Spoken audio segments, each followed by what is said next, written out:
এক মাওলানা সাহেব তার ওয়াইফকে নিয়ে ট্রেনে করে কোথাও বেড়াতে যাচ্ছিলেন এবং তাদের পিছনের সিটে একজন জেনারেল শিক্ষিতও তার ওয়াইফকে নিয়ে কোথাও যাচ্ছিলেন।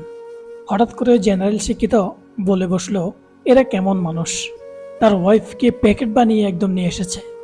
অর্থাৎ তার ওয়াইফ ছিল পর্দা করা অবস্থায়, আর জেনারেল শিক্ষিতের ওয়াইফ ছিল ওয়েস্টার্ন ড্রেস পরা, অর্ধ উলঙ্গ যাকে বলা হয়। তখন মাওলানা সাহেব উত্তর দিয়ে বললেন, আপনার এই ব্যাগে কি আছে?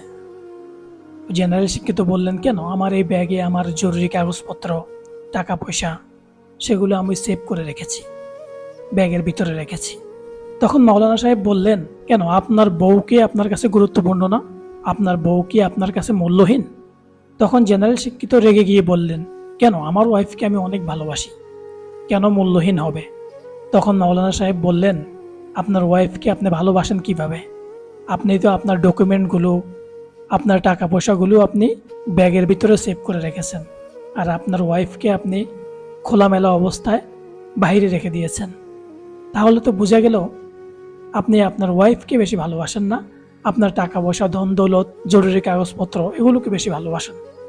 দেখেন, এর দ্বারা আমরা কি বুঝতে পারি? আমাদের ওয়াইফরা যারা পর্দা করে, যারা পর্দার বিধান মেনে চলে, তাদেরকেই প্রকৃত অর্থে তাদের হাজবেন্ডরা ভালোবাসে।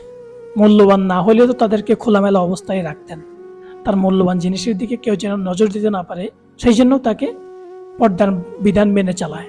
আপনারা যারা মনে করেন যে ওয়েস্টার্ন ড্রেস পরলেই ভালো দেখা যায়, ওয়েস্টার্ন ড্রেস পরলেই মানুষ ভালো পাবে, বিষয়টা এমন না। আপনি যখন ওয়েস্টার্ন ড্রেস পরে বের হবেন, আপনার দিকে মানুষ খারাপ দৃষ্টিতে দেখবে, আপনাকে দেখে মানুষ বাজে মন্তব্য করবে। আর একজন বোরকা পরিহিত মেয়েকে দেখলে, একজন বোরকা পরিহিত স্ত্রীকে দেখলে সমাজের যে কোনো মানুষ তাকে সম্মান দেখাবে। আল্লাহ রাব্বুল আলামিন আমাদেরকে বুঝার তৌফিক দান করুন। আমিন।